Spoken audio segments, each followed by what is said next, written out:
How to fix Microsoft Authenticator not working on Android device.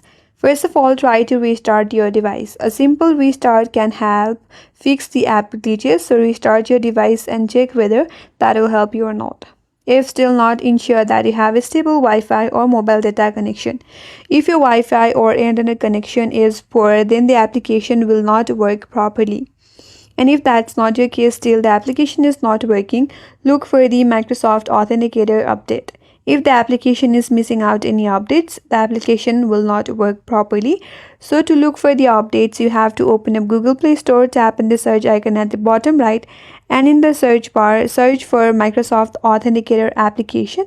And if the application is missing out any updates, and if the update is available, tap on update button. And once the update is complete, hit back and check whether the problem is solved or not. If that still does not help you, now you can head towards the app info page of the Authenticator application. Tap and hold in it. Tap on app info.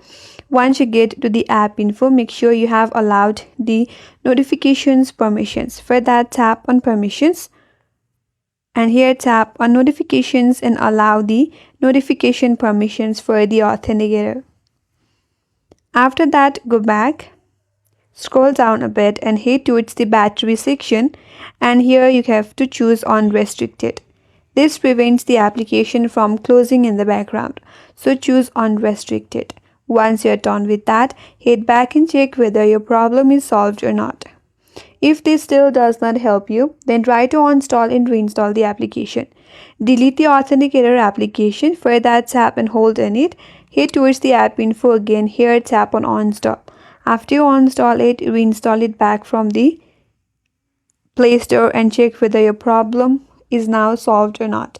That may give you a free start of your application, and now your application will work fine. So these are some of the ways that will help you fix if the Microsoft Authenticator is not working in your Android device. And that's all for today's video. Hope this video was helpful, and if you're new to our channel, consider subscribing. Thank you for watching and stay tuned for more videos.